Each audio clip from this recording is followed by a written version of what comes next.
everyone, it's Elizabeth from Astrology at elpasastrology.com. Thanks for joining me today. So today I am going to do the first half of April, an astrological forecast. And of course, as usual, I will have your sun signs and or ascendants towards the end of the video. But I've decided I really need to separate out both the eclipse, the new moon eclipse, and then the full moon in Scorpio into two separate videos because they're both actually really important for April 2024. All right, so this is a really big month. This is probably the biggest month of the year, maybe even more than the year. We have a Mercury retrograde starting right on the 1st, 2nd of April. That's followed on the 8th of April by that total new moon eclipse. We've got Venus in Aries all month, and we've also got something called a Devil Comet, and it's only because it appears like the devil in terms of a visual. I'll talk about that in a minute too. And then we've got Mars that's in Pisces all month as well. All right, so let's start off with this Mercury retrograde. So the 1st, 2nd of April, it will go retrograde at 27 degrees of Aries. And actually the whole retrograde period will be in Aries. It will go direct on the 26th of April at around 15, 16 degrees of Aries. So note whether or not you've got either of these degree points in your chart of significance. So what are we talking about?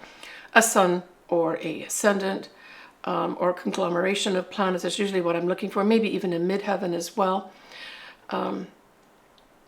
Because I think overshadowing the significant things, the conjunctions, like the new moon, which is a conjunction of the moon and the sun, the Uranus and Jupiter conjunction, that this Mercury retrograde is going to play into this month of April with regards to some delays.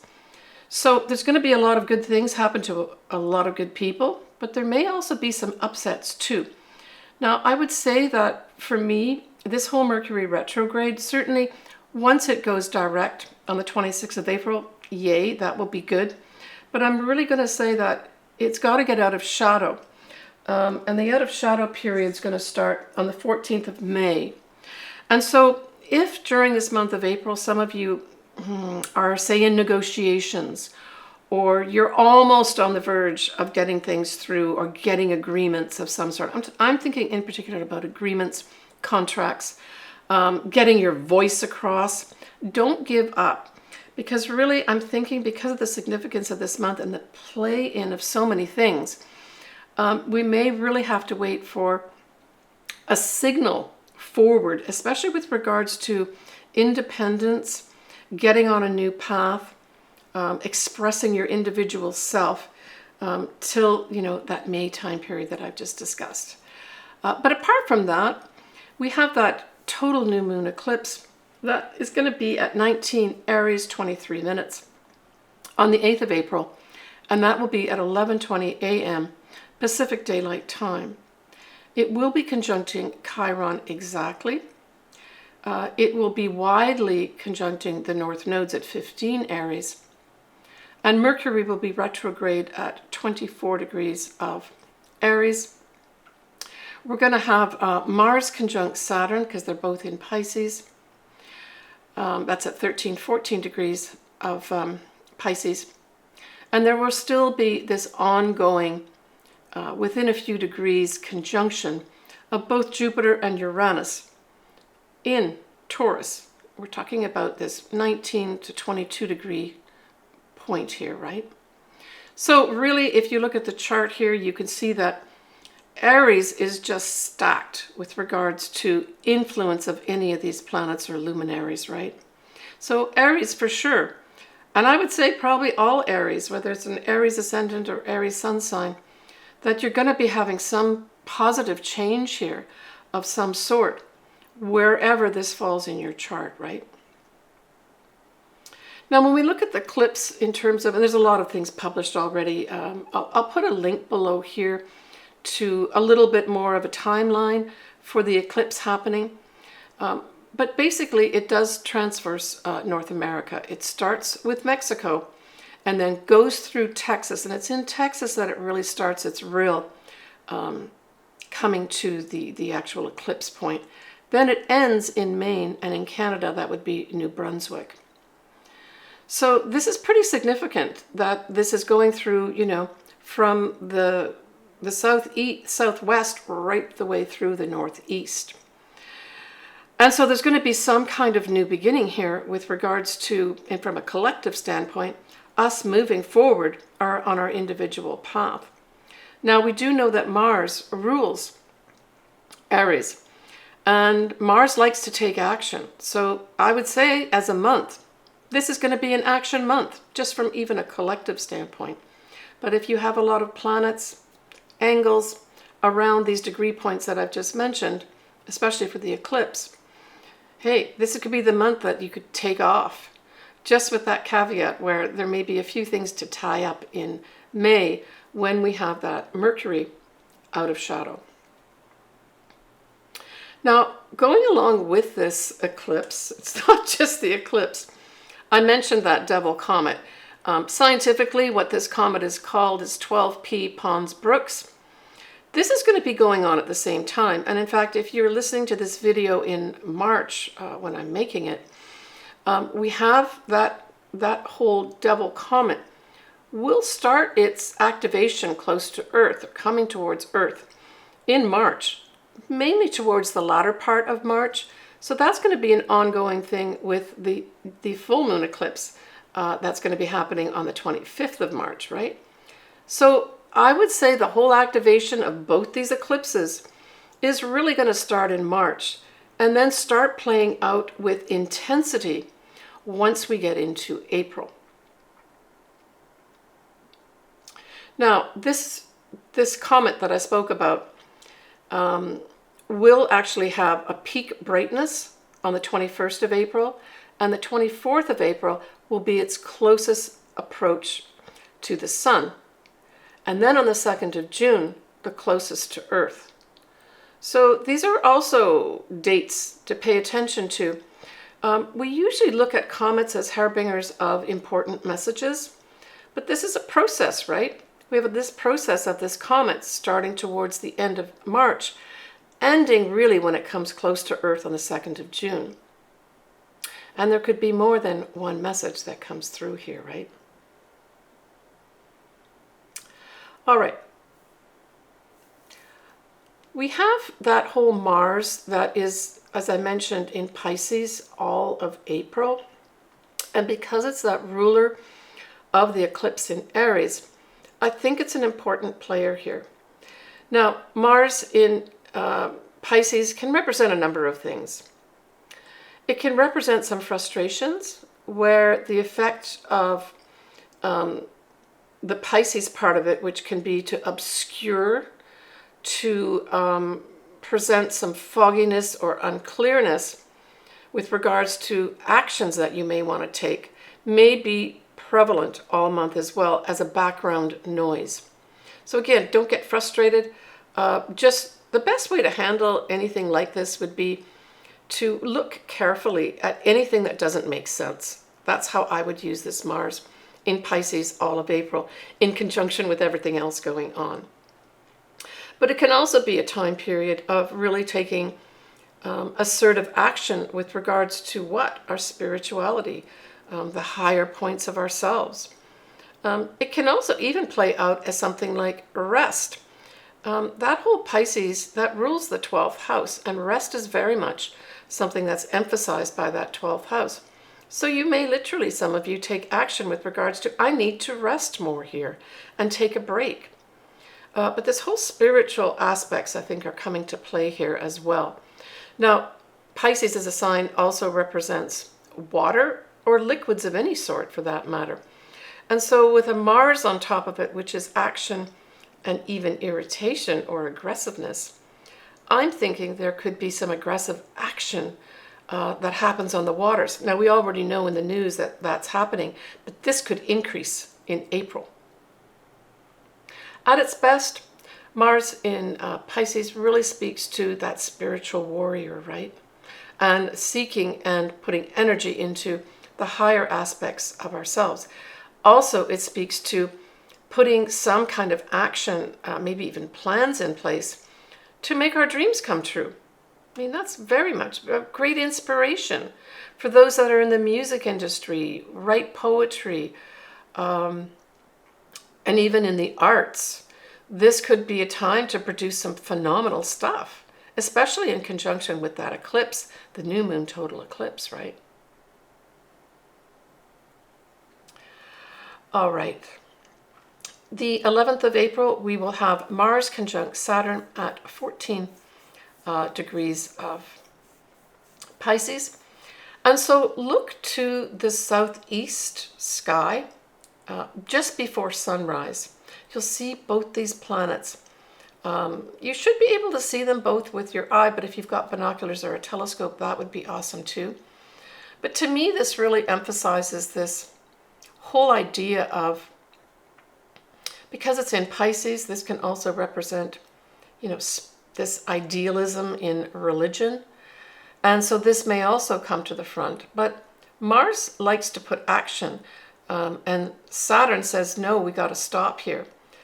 But favorably, you could put Mars with Saturn and break up structures that need to be broken up.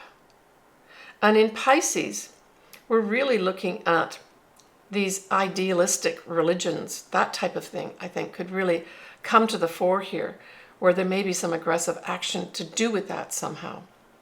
But this can just on its own represent breaking apart structures, right?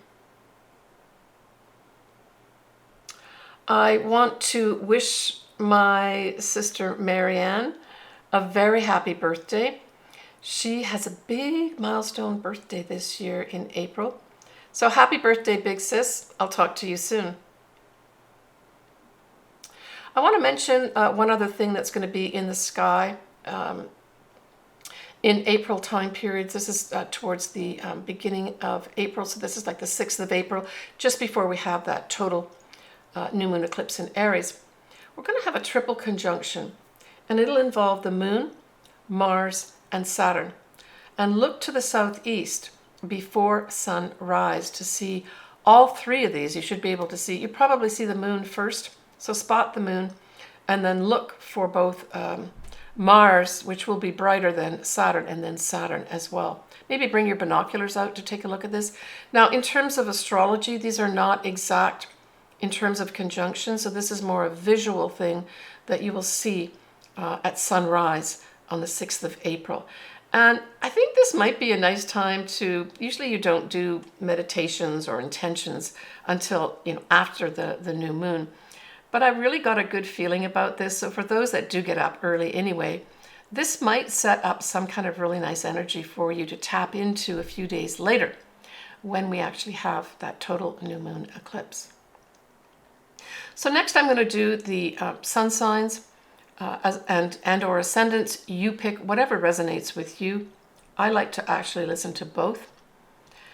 And we'll do that next. So I want to remind everyone before I start talking about the sun signs that, ongoing with whatever I'm going to talk about, we have another layer. We've got the Mercury retrograde, and I really discussed the Mercury retrograde with regards to the individual ascendants and sun signs in my March video. And the reason I did that was because the shadow period started there. And because this Mercury retrograde is so important, because it ties in with the eclipses directly, look back to my March video if you want to look specifically at the effect of the Mercury retrograde. But understand for all signs, we've got the Mercury retrograde going on until the 26th of April. And then we still have to have it go out of shadow, and that's till the 14th of May. So just bear that in mind. Mercury retrogrades always ask us to rethink things, maybe even to redo things, rewrite things, consider things, that type of thing, right? And that we've got that whole comet called, the Devil Comet, that's also going to be going on, not only for April, but right the way through the beginning of June, bringing us some important messages, right? So when you think about it, the comet's bringing messages, Mercury retrograde's asking us to rethink or redo things, right? Okay, so just bear that in mind. All right, Gemini. So Gemini, this total new moon eclipse that's at 19 degrees of Aries on the 8th of April, well, it sextiles your sign, and it sextiles your 11th house. The 11th house is a great house. It's the house of our hopes, dreams, and wishes. It's also the house of our friends, the groups that we belong to. It also speaks to the income that you earn through your own business. So all these things could be activated with regards to new starts, right? And indeed, there may be some Geminis that they can see the possibility of a hope, dream, or wish coming true, looming in the distance. But remember that we do have a Mercury retrograde that's still going on. And then we've also got that comet that's going to be operating. Both these energies, the comet and the Mercury retrograde, are all about communications and messages. And so this may be also an important time period where you have some important messages come through, or you go back and look at some messages, some writing even. This could be writing. That's also a Mercury activity as well, right? But communications, generally speaking, are going to be important with regards to new starts, and this will involve your friends and groups that you belong to. Perhaps they will provide you with some opportunities to move forward with your hopes, dreams, and wishes. When we look at Mars and Saturn in Pisces, well, that squares your sign, and that's your 10th house. So the 10th house is your career. So this is you wanting to put something forward in your career. Now, this can be your reputation, as well as your social standing. So those may be up for some change in the structure of those.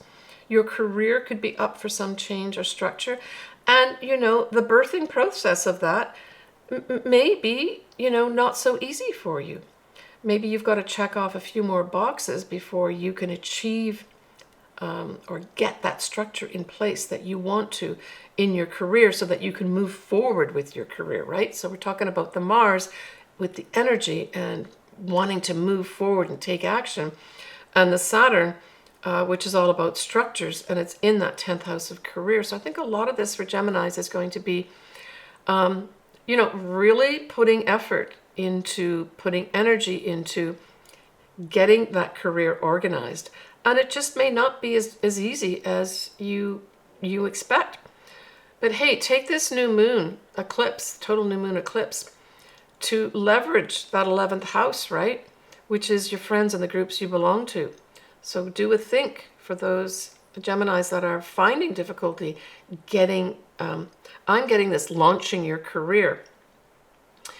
Leverage your friends and the groups you belong to. Think about that, because you've got lots of good luck happening there, right? Not only do you have that eclipse, Gemini, but you've also got Venus, and Venus is a big attractor, right? So you could have some good benefits come through that 11th house with the eclipse, because we've got Venus in Aries as well.